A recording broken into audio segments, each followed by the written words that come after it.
What are weird jobs nobody knows about, but they pay well? When you work as a government employee or contractor with a top secret clearance after you retire or get laid off, you can work as an escort within classified facilities called SCIFs. Escorts are needed when an uncleared person needs to work in the SCIF. For example, it might be a top secret data center that needs an air conditioner repair. All the escort has to do is watch the repairman and stay with them throughout the visit. They usually just drag a chair over and sit there while getting paid damn good money. All right, got it. Great pay with this one. Easy hack. So I just have to get top secret clearance? Okay. Story 2. You know how they have repo men to repossess cars of borrowers not keeping up with payments? Well, they also have repo men for yachts and private jets. I talked to an older guy with a pilot's license who was getting a lot of calls to join an outfit that does this, but he said he wasn't crazy about finding out what kind of security a guy in possession of a $10 million plane would have and what they would do to keep it.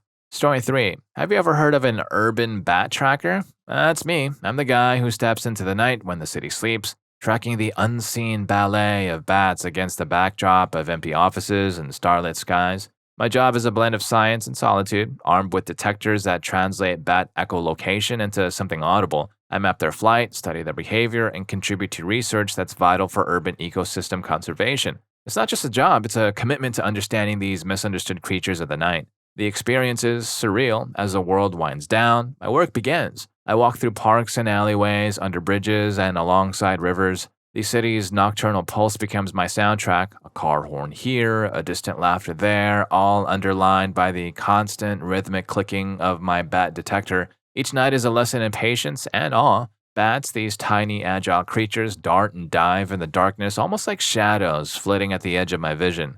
There's poetry in their flight, a kind of silent music that fills the night air. The pay is decent, surprisingly. It's a niche field, and expertise in urban wildlife ecology can be hard to come by. But it's not the money that keeps me here, it's the moments of connection, the feeling of being a part of something bigger and wilder right in the heart of the city. Sometimes the most extraordinary things are hidden in plain sight, waiting to be discovered in the quiet symphony of the night. Story 4. Not that weird, but lesser known. I'm a focus group moderator, which means I sit in a conference room with a group of about 8 people and lead a discussion about whatever product or brand I'm working for. The groups are usually 90 minutes or 2 hours tops, and for in-person, I get paid $2,000 per group. Virtual groups are a little less, but still excellent rates. Story 5. I'm often told that people have no idea my job exists, and I make pretty good money, about $145,000 this year. I trade energy between different power companies on the West Coast, send instructions to power plants, and then schedule the energy to flow along transmission lines. The schedule is part of the reason for the high salary. I work 12-hour shifts, and in a 5-week period, I work 7-day shifts, 7 overnight shifts, and I have 21 days off. I do this from home more than half of the time, so that's a sweet perk too.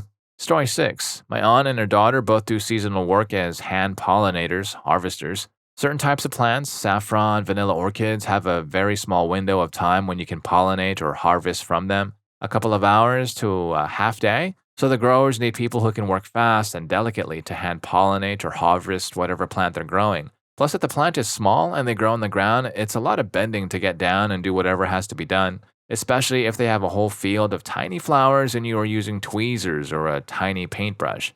My auntie and cousin have been doing it for years now. They always get called back and make a lot of money for 1 to 2 days of work. Story 7. In New York City, and probably only in New York City, you can be a professional wait-in-line person. You wait in line for a theater ticket or a seat at a famous restaurant, lines that take hours. A tourist who doesn't want to wait and has a full itinerary will happily pay you to stand in for them so they can see the show or eat at the famous restaurant later that day. Story 8. I met an infusion nurse who told me about her job. She worked 3 12-hour shifts per week at a smaller clinic in a metro area. She'd hook patients up to an IV and give them their chemotherapy or MS medications or whatever else was prescribed, hook them up and monitor for problems which were like less than 1% of the time, and those she sent to the ER, she made over $100 an hour. It took a bunch of specialized training, but said it was no more than most specialized nurses, and since her field was understaffed, she could probably do it forever if she wanted. Story 9. IT auditor. I worked with financial auditors to ensure that businesses are doing what they say they are in terms of data protection, access control, cybersecurity, software development, etc. It is a lot of what are your policies and procedures? Do you follow them? Do they map to NIST, ISO, other frameworks, and best practices? There is a lot of asking questions and ensuring people are doing what they should be doing. Occasionally, you discover fraud or incompetence and get a VP fired. It requires decent IT skills, lots of continuing education, strong soft skills, and a solid BS detector. I work mostly remote. I get European levels of vacation with American IT pay and no mandatory overtime. I get paid to do training, attend conferences, and get certs and CPEs built into my regular hours. Story 10. I drive around and look at parking lot lights at night, making sure there are no outages. I don't fix it. I report it in an app, and the guys with a bucket truck show up later. It's part of the overall service my company provides. It's a monthly fee, and I pretty much have a set list of properties I visit either once a month or once a quarter. The pay isn't exceptional, but I basically get paid to listen to podcasts, so no complaints here. They also pay mileage properly, so no tax. Maybe not exactly an answer to the question, but yeah, there's someone that does that. Story 11. Cytotechnologist here. One sentence summation of my career is that I screen pap smears for a living. The specimens come from the OB-GYN to the laboratory where they get processed on slides, stained, and cover slipped, and brought to our department for microscopic review. The main thing we are looking for are cellular abnormalities known as dysplasia. We mark the cells in question, then forward to the pathologist for final interpretation. If no abnormalities are found, the cytotech can release those cases without MD review. We do find actual cancer from time to time, but the primary purpose of our job and the pap test is to find dysplasia before it turns malignant. The pay is very good these days, anywhere from $35 to $70 an hour, depending on your experience level and location. Education level is a Bachelor of Science degree, then completing an accredited cytotechnology program, which is normally another year. The technology has upgraded from simply using a microscope to many laboratories use semi-automated screening where the computer will show you what it thinks are the most significant fields of view for you to examine, and we are looking at completely digital screening in the near future where these fields of view are displayed on a monitor. That said, the human is still the final arbiter of what is negative and abnormal, for now at least. Story 12. Corrugated fiberboard structural engineer / designer, which is a long-winded way to say that I design cardboard boxes for a living. I make pretty decent money too. I spend my day in a design lab, think large, mostly empty room with a lot of corrugated cardboard sheets and a few large CNC flatbed cutting machines. I use a program called CAD to draw a flattened box shape, essentially how it looks before being glued, folded up, assembled. And then that drawing is converted into a physical cutting die to be used on machinery in the factory portion of where I work. It's incredibly fun work and really makes you think about the packaging industry as a whole. We try to avoid non-paper materials at all costs, so our products, the boxes, tend to be very environmentally friendly. We also source all of our paper from ecologically friendly corrugators who own land and grow trees instead of buying them from deforesters. A lot of my job is making really simple boxes for everyday items. Your typical cardboard box style, 4 flaps on top and bottom, but I get to do more interesting stuff pretty often like displays, think the cardboard displays you see in grocery store aisles, and also unique packaging that has to protect the product inside. Story 13. I'm a PCB cloner. All machines and gadgets have complicated circuits, and it's often the circuit board that fails first. Replacements are rarely available because models change, companies shut down, and instruments get old. Only a few people understand the work I do, but it's a very demanding job. It's not easy to comprehend the logic and design, then copy a new PCB. My other job is an earworm remover. Both jobs pay well, but the first one pays really well. The only problem is I cannot copy secret government PCBs. That's a definite no-no. My expertise is restricted to household gadgets, old scientific instruments, and old control systems in various industries. Story 14. I once visited an old man's house up in the mountains after he passed away and his daughter was trying to sell off his assets. He had been in the process of building a 4,000 square foot underground house. The structure was largely complete, though without outer walls. All the support pillars in the roof were in place and had been covered with earth. There were channels in the floor for electricity, but it hadn't been wired yet. The property also held about 5 shipping containers or semi-trailers full of super high-end machinery, including Herrig surface grinders, SIP jig borers, lathes, and mills. It was clear that the deepest part of the house was intended to be the machining area. The daughter mentioned he made his money crafting stamps for printing Best Buy dates on the bottom of beer cans using a pantograph. That's a pretty niche skill. Story 15. Being a manager for a travel company, I can be at home or anywhere really. I just have to have my work phone and work laptop with me all the time. I handle finding job sites for the travel employees and handle logistics such as booking their flights, rental cars, etc. It might sound easy, but trust me, it's overwhelming sometimes. Phone calls left to right. Sometimes employees are struggling with delayed flights, or those calls I get at 3 a.m. to help out a new hire employee who traveled overnight. and then got a flat tire on the interstate so I can give them advice on what to do. Story 16. I used to build ski lifts, which was pretty niche in and of itself, but the real gem was the person who, once all the towers were up and the main rope was run, came down to cut the rope into a continuous line. Our guy was just one of just 6 old timers in the country who did tow rope splicing for ski lifts, tramways, etc., and got paid very, very well, but he basically lived 10 months out of the year traveling the country in his pickup truck, so his home life wasn't of very high quality, and the arthritis and damage on his hands from decades of manipulating steel rope is probably the reason why not many people are willing to take over the reins. Story 17. I have a friend that does land management for those places that offer hunts for rich people. He'll dress the property, for lack of a better term, to make the ideal conditions for quail or hogs or deer or whatever. He flies around in his little plane, checking on tree cover and looking for bedding areas and whatnot. A big part of his job is blowing up beaver dams and hunting wild hogs. He has a side business, sighting in rifles. He said once that he thought God created HOTS for the sole purpose of sighting in rifles. Interesting dude. Story 18. Digital forensics. You handle evidence that involves computers, hard drives, cell phones, etc. for court cases, and sometimes get to hack into phones or dig through hard drives looking for stuff that's hidden. I took a class in it seemed really interesting, and then talked to someone who did it for their career, who told me in no uncertain terms to find a different field to work in. Apparently, you see a lot of really awful stuff on a daily basis and have to testify in court pretty often, but you make decent money with really good benefits. Story 19. People know the field but not the details. I'm in cybersecurity sales, specifically banks, but sometimes other companies. You know that FDIC protection? It comes with a stipulation. Annually, those banks have to be tested by a company like ours for security risks. So my job is to convince banks to let my team try to steal from them. And they have to do it, so basically whoever calls them first gets the job. I get 10% of basic runs and 30% of our big jobs, where we are dressing as cleaners and making copies of ID cards to spoof, etc. Our bottom shelf service is $50,000, and for a full team 2-week test, it's $500,000. I'm a good salesman, so usually it's something in between. The best part of my job is debriefing the client as we go. The contract has upper management and executives in on us doing it, watching us doing it, but they can't tell anyone at the bank. So they sit and sweat seeing my guys get closer and closer. That's if the first day doesn't immediately crack them open with an email. Hey, this is Bob in IT and we need your credentials. Those are fun. My favorite was showing a Fortune 500 entertainment company CFO footage of my 20-year-old intern convincing his secretary to let him into the entire financial system, where he took $100 million. He called her as a work-from-home security consultant, put on an hour-long YouTube video of baby crying noises, and kept apologizing as he slowly turned the volume up every few minutes. The fact my team almost never has to actually hack anything says a lot about how easy it is to get people to give up sensitive information.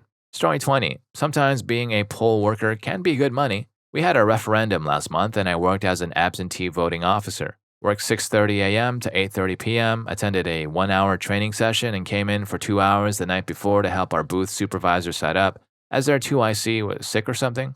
All up, I got paid about $740. On the day itself, our booth was super quiet, so I spent half the day sitting at a desk waiting for something to happen. The next day, I helped at a depot counting ballots for 9 hours and got paid $46 an hour. Then again, working during the week is not good money, as it only pays $29 an hour. Story 21. Most jobs being advertised today seem to require extensive education or years of experience and training. Do I make $100,000 a year? Hell no. Is it a great starter job? Yes. It pays much better than a fast food job with none of the stress or constant standing. I've worked in my hospital system for 13 years under various titles. Had I known that unit secretaries were a thing, I would have started here. I work nights, 3 nights a week, 12 hours a shift. They also have day shift positions if you're not a natural night owl. Currently, I work in the NICU. We're a lockdown unit, so my primary role is verifying visitors' IDs and ensuring they're authorized to visit. Other duties include answering phones, typing up assignment sheets, ordering supplies, and admitting and discharging newborns from the unit. Most shifts, I do about 3 to 5 hours of actual work and a whole lot of nothing. This is a great job for college students, parents, and semi-retired individuals. We get to make our own schedules and pick up extra shifts if needed. I used to drag myself to an exhausting and depressing job 5 days a week. Now, with shift differentials, I make more in 3 days than I did working 5 days a week. I love it because it gives me a lot of free time for my hobbies.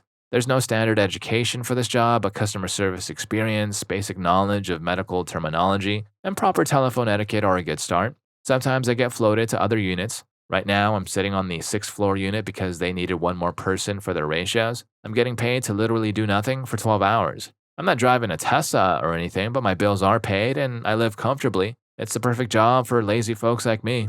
Story 22. I have two unusual careers. By day, I'm a government banker. I meet with government officials, assisting them with lending, liquidity, and payments technology. This involves attending numerous conferences, which are essentially large parties, leading complex fintech implementations, and driving through beautiful countryside for in person meetings with remote counties and cities. The pay starts at over $100,000, and by late career, you can easily clear 300. By night, I'm a mix engineer. I receive audio files from clients over the internet and transform their home recordings into professional sounding songs. This isn't a consistent job, but more of a gig economy endeavor. However, once you build a good reputation, you can easily earn a few $100s for just a few hours of work. Story 23. In 2008, I got a job as a technician servicing frac pumps. We would travel to oil fields and maintain the frac equipment and trucks on weekends during their downtime.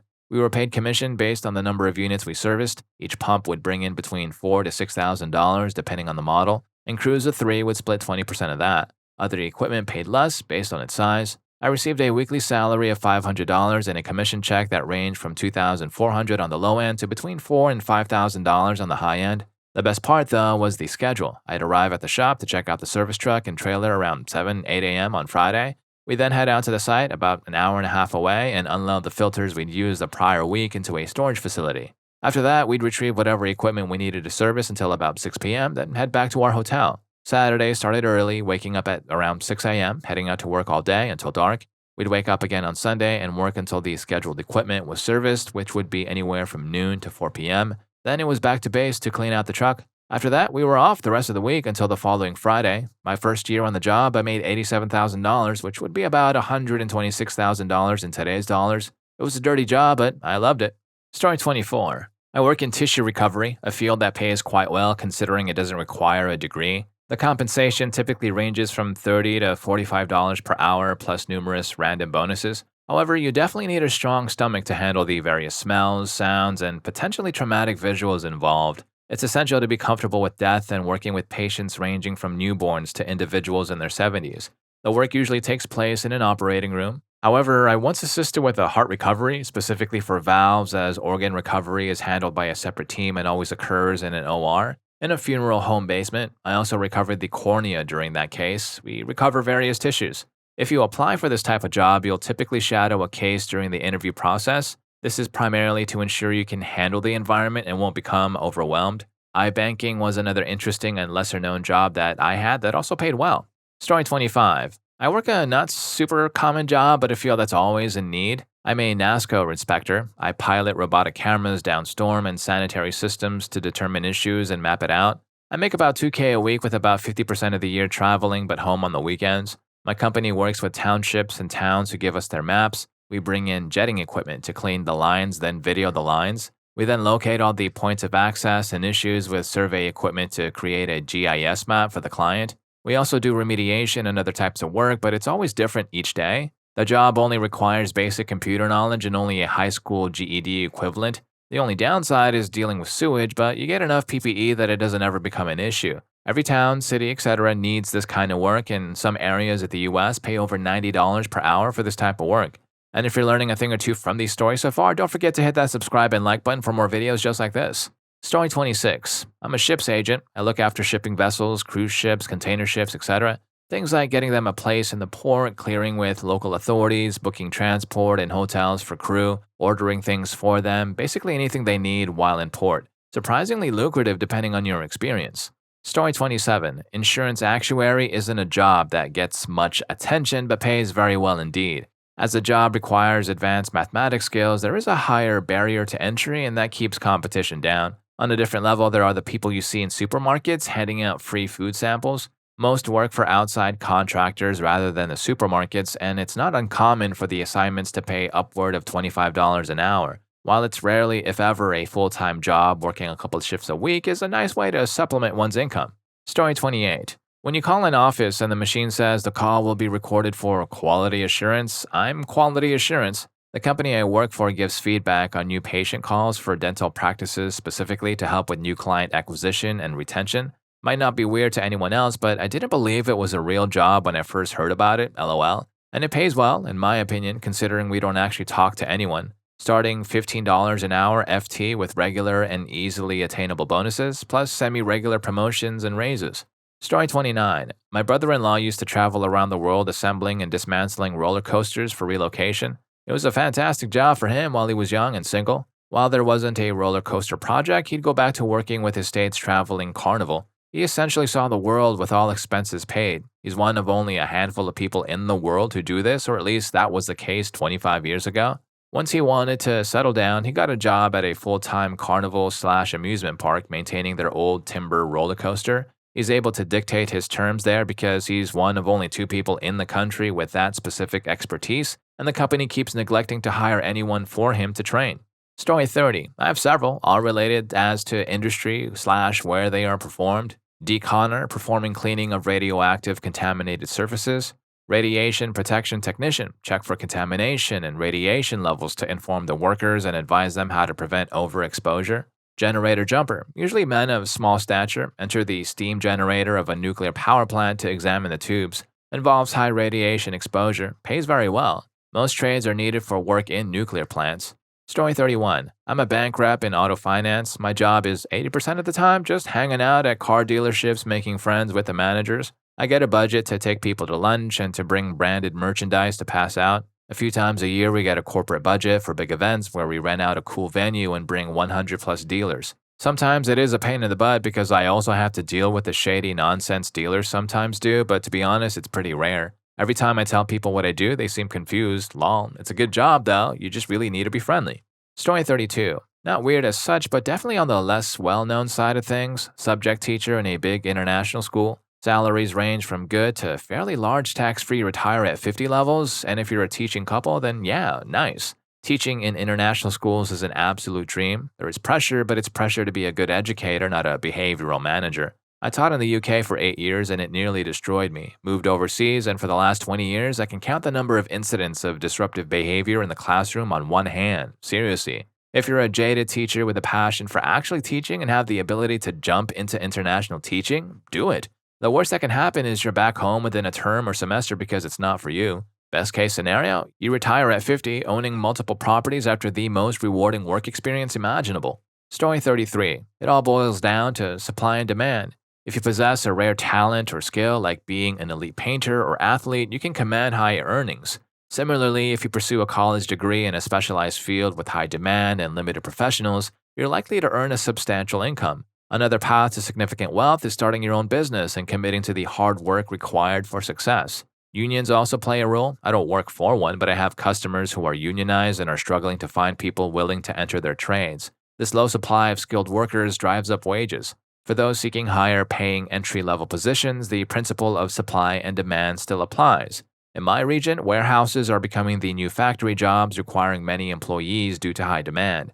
Additionally, fewer people want to be sanitation workers, leading to a low supply of labor and consequently better pay for those willing to do the job. Story 34. In general, I believe there are many unique jobs in the world that few people know about. This is heavily influenced by the local culture and where the demand for such work exists. I've always been surprised by the position of a fortune cookie writer. For some, it might seem like a very simple and unimportant job, but the one day I open such a cookie and receive very important words, believe in yourself and you will succeed. I was so moved when I read that prediction that I felt as if someone or something had put a healing plaster on my heart. It's amazing how a few letters combined into words can have a huge impact on a person's entire life. Therefore, I think that by working as a prediction author, you not only earn money but also do good deeds that can help people in difficult moments of their lives. Story 35. A relative of mine was a career firefighter, which isn't weird, but he had some weird certs. He was one of only a few people in his area that was certified for confined space underwater rescue, as in wearing scuba gear, and then going into a small space underwater to find someone, and I don't mean cars in the river. He went into caves that were barely wide enough for his career. One time he had to go into a flooded basement in an abandoned building after a torrential rain to rescue a homeless guy who was stuck in an air pocket. He also went to large businesses and corporations and taught their safety teams how to respond to hazmat emergencies. Story 36. I recently started working in a carrot factory. I stand at a conveyor belt as carrots roll past me and I pick out all the moldy ones. How did I end up in this job, you might ask? I decided to do an arts degree and now have no career prospects. In all seriousness, though, I work with a lot of migrant workers who work extremely hard doing a job they are accused of coming to this country and stealing. They are lovely people who take a lot of care while dealing with the food products, and they deserve all the respect in the world for continuing to work hard during the lockdown. Story 37. I'll answer for a friend of mine, a former college roommate. He works for a company which makes coin and paper money sorting and counting machines. They pay him to stay home and be on call. He's a happy guy. I don't know how he got the job, but he's extremely mechanically inclined and pretty inventive. Though calculus tripped him up and he failed college. When he was in high school, he mounted a model rocket like a hood ornament on his car, controlled by a button on the dash. Push the button and it fires a rocket. Story 38. In the summer, I guard and clean the toilet units, not the toilets, for festivals. I got the job trying to find a cheap way to go to the big festivals, and this organization was looking for volunteers. So, all I have to do is stand in front of the units, make sure the ground stays clean, everyone has toilet paper, and a clear block of units so the cleaning team can do their job. Another part of the job is making sure no one passes away or passes out in such a unit. You can't imagine how many intoxicated people we need to get out of these units and then escort them to first aid. Story 39. I'm an assistant curator in numismatics. Basically, I manage our museum's collection of ancient coins. It's a small museum, which explains why I even have this job, as I'm not a professional numismatist, but we have a pretty sizable collection of mostly Roman coins. We also have Greek, Hellenistic, Byzantine, medieval European, Chinese, Islamic, and Crusader kingdom coins. I catalog coins, appraise them, do any research that is required, and help incorporate coins into our exhibits. I also do educational outreach, so I hold workshops for our volunteers and the public. I work with professors in the history and archaeology departments of the university we're attached to in order to help them incorporate numismatics into their curricula. Story 40. For 4 years, I was a fake priest in Japan. Initially, I worked for a company making $90 to $100 for a 15-minute ceremony. When I realized I could cut out the middleman, I started on my own, charging $200 per wedding. I remember one day I had 6 weddings back to back and made $1,200 in a single day. This was a huge amount of money, especially when I was living on an English teacher's salary in Japan. It was so much fun. The brides were often incredibly attractive, as were many of the guests. I felt like Jesus, but with a slight sense of mischief. There was one time when the Japanese family was genuinely Christian, and they freaked me out when they actually started singing along with our hymns. I had to consciously remember not to make the Catholic cross gesture because I was dressed like a Protestant, which really threw me off my game. Another time I had to read a scripture in Dutch. I told the organizer that I didn't speak Dutch, and they told me to just make it up. So I went full Swedish chef, and everyone loved it. It was definitely one of the coolest and easiest money-making jobs I've ever had. I also received huge discounts and free parking at the hotel where I worked, along with free bento lunches each day. 10 out of 10, I would do again. Story 41. I used to be a hand model. Apparently, I have really good-looking hands, although they look completely normal to me. People were always asking me how I got into it, so it was fun to BS people. I was discovered on the street. Now I moisturize 15 times a day and sleep with my hands in plastic bags. The money was great, but I'd have to spend long days on a set being careful not to wreck my manicure, which they paid for, of course. Also paid for the time it took to get the manicure. Mostly did TV commercials. Now I tell people at parties I'm a retired international hand model, but gave up show business for the much more worthwhile and rewarding career of teaching kids to read. Story 42. My dad told me of this one time he went to my mom's work Christmas party. She was a banker. As the bankers talked shop and tried to sound impressive, the spouses grew bored and talked among themselves. The guy who drew the biggest crowd was this man who worked at a toilet factory, and he did quality control. His job was to flush toilet paper and simulated poop down the toilet. The people at the party, especially the men, were riveted by his descriptions and peppered him with questions while all these upper management bankers looked on with irritation. Story 43. I'm a Chiron operator, which means I trigger motion graphics on live TV. My background as an art student and my experience in high school stage crew led me to backstage jobs in theater. This eventually landed me a role in TV doing more standard tasks like camera work. Since I was an art major, I asked if I could work with graphics, and they allowed me to do so on weekends. My specialty eventually became the Chiron, which takes graphics created by artists and then plays them back through the switcher that controls the news broadcast. It's not technically an art position, but at my specific job, I can create the graphics in After Effects and Photoshop during the day if a computer is free, and then operate the Chiron in the afternoon. Typically, you're either one or the other because Chiron operators usually don't need art skills. It's generally just another tech job like an audio operator, camera operator, or stage manager. These types of jobs are becoming rarer due to automation. However, because I'm also an artist, I get to keep my job as I can fill in for other roles if someone leaves. Story 44. I analyze satellite imagery for the government, but not quite in the way you may think. Instead of foreign target assessment, I look at U.S. crops. When a farmer has a loss and files an insurance claim that is subsidized by the U.S. government, we need to ensure the claim is legitimate and that tax dollars are not being wasted. We also do damage assessment after catastrophic weather events. We use weather data, multispectral satellite imagery, aerial imagery, production data, site visits, and so on. If there is enough evidence, we build a case, then hand it off to the Office of the Inspector General and U.S. Attorney's Office. It is different from day to day. I get to learn about a lot of different crops and get out and about, see where our food comes from, and meet a lot of good producers. Story 45. I manage a motel and marina in a vacation town in Wisconsin. We're directly on a large lake and we're popular because golf around here is good and we offer a free boat slip to any guests with boats. The fishermen and boaters can keep their boats on the water throughout their stay. It's not very common to have a motel that does this. I got the job because my parents live in the area and they sent me a photo at the job listing. It said the manager gets to live for free on the lake in an expensive town in a 3-bedroom, 2-bathroom apartment. I have 2 associate's degrees in IT, but I did it out of practicality and not passion. I have an appointment to take my drone Part 107 test, and I want to start my own drone business. I also get to take our rental pontoons out when I have some free time. Work is crazy in the summer, but in the off-season, it's so slow, and I have a lot of downtime, which is nice. My boss is great and doesn't helicopter. The pay isn't amazing at $25,000 a year, but since I don't have to pay rent, mortgage, or utilities, I do pretty well, and during the lockdown, I had the job security and steady pay, so I was very fortunate. Story 46. I worked as a game master or GM for an obscure MMORPG title that 99.9% of gamers won't know, because honestly, it was a small, crap game from a crap developer. I got the job from applying to a job posting on Indeed from a publisher that had just purchased the IP for the game for the North American market. My job initially was localizing the game from start to finish, from Korean to English. While localizing things like monsters, NPCs, town characters, items, and skills were all easy and fun, localizing the quests was a pain in the butt and very time-consuming. I'd say it was more akin to translating a book than a video game. We worked from multiple Excel files that were often tens of thousands of lines long, so you can imagine, localizing a MMO from start to finish is no small feat, and our game wasn't even a big title like WoW. After the game was fully localized and launched, I then transitioned into the role of GM.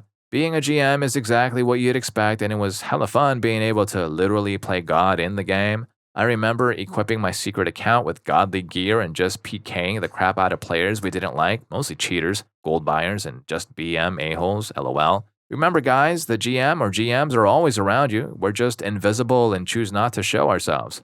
Story 47. My job basically boils down to finding cool stuff and selling it on eBay. I work for a recovered rich hoarder selling the stuff he collected over years. We have multiple buildings dedicated to stuff piled on top of stuff. Even worse, a lot of expensive items are just sitting out open to the elements. Most other things are expensive test instruments that would make old-time synth users drool. I've found musical instruments, factory equipment, cars, even medical equipment. Whatever it is, we clean it up, take photos, document it, and post it on various selling outlets and auction sites, including Facebook Marketplace. That place is utter hell. I found the job through Indeed. The pay was great for our area, and they even offered a sign-on bonus, which is again unheard of in our small town. I got the job because the manager liked me more than the guys they interviewed, and I had a can-do attitude when they showed me the literal massive amounts of items I'd be cataloging. Story 48. I'm an audio transcriptionist, which isn't that exciting. I type up audio files for everything from courts to PhD students to insurance companies.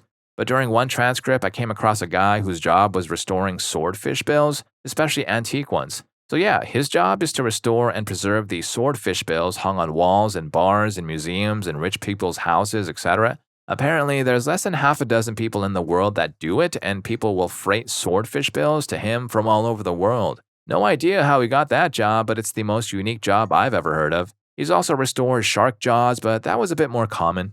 Story 49. Not quite as interesting as others things I've read, but I know my job is weird even for those I work with constantly. I'm a social worker in the care of the mentally ill and or physically disabled. I do tons of things, no day is the same really, but I'm really the guy who gets to hang around everywhere and listen and make sure everybody involved in a client situation is happy and chasing the same goals. That's not really something you can measure, so I get why some of my coworkers don't really know what I do. I also do lots of paperwork, just like did the taxes for like 50 people. The best part of my job is working with a family and getting someone old or young into a situation where they receive full time residential care with us, lightening the load on the family and often providing a more stable and intensive environment for the person with a disability. I rolled into it by choosing a major during the last day of enrollment, was on benefits at the time and supposed to look at working options, did not like that, and enrolled. I was lucky that the lady at the benefits office was understanding about my desire to learn. I really enjoyed my internship in a facility for the disabled and really just never left. Got the job because someone got pregnant. Story 50. I was a relay operator for the deaf. Basically, deaf people would dial in with a text telephone and we would act as their voice. We would then type back responses from whoever they called and facilitate a conversation. I did it in both English and Spanish and did translation. By the time I quit, I could type one thing in Spanish while saying something else in English without looking at my hands. You quickly learn that most people are boring, scammers suck, they use relay to hide a foreign accent, and then there would be the occasional hilarious call to keep it interesting. The job was advertised in local papers and they were always hiring, so it was an easy get. The company I worked for went out of business, but you can get a relay on your phone line from anywhere in the USA by dialing 711. Story 51. I used to take pictures of asteroids, calculate their trajectory, and then submit it to a database that watched for asteroids who might hit the Earth one day. I got it on my first day of a blow-off astronomy class, used as a free science credit for the athletes, when the professor asked, "So who here actually cares about space?" I was studying physics with an astronomy specification, so I raised my hand and he said, "See me after class," and gave me the job on the spot. Taught me all the math too since I was only a freshman. I had that job for almost my entire college career and loved almost every second of it. Story 52. I specialize in reducing energy consumption in cold storage facilities and grocery stores. I stumbled into this line of work because I'm a geek and I get excited about the work, and an engineer gave me a shot on a project 12 years ago. I knocked that first project out of the park and it hasn't stopped since. I get excited about saving my clients a ton of money on their utility costs. It still makes me feel good when they see their first bill after the project and they tell me how much they are saving. I'm sure they think they are being scammed or I'm overstating the savings until they see that first bill. Story 53. I work in a forensic social care housing, which is a home with a mix of guys with life sentences which they have served and now have nowhere to go. Guys who can't live on their own due to their risk of offending, and guys who have, maybe compared to the lifers, committed less serious offenses but need to be rehabilitated into the community. It's a real mixed bag, and sometimes there are guys that can't be helped and go back inside, and sometimes there are guys that respond well and get to live independently. There is never a boring shift, that's for sure. I have a psych degree, but I actually found this job by accident when I was deep down the rabbit hole of trying to find a new job to escape my old one. And if any of these stories got to you and you learned a thing or two, here's more for you. YouTube thinks you're going to love this. I'll catch you in that video.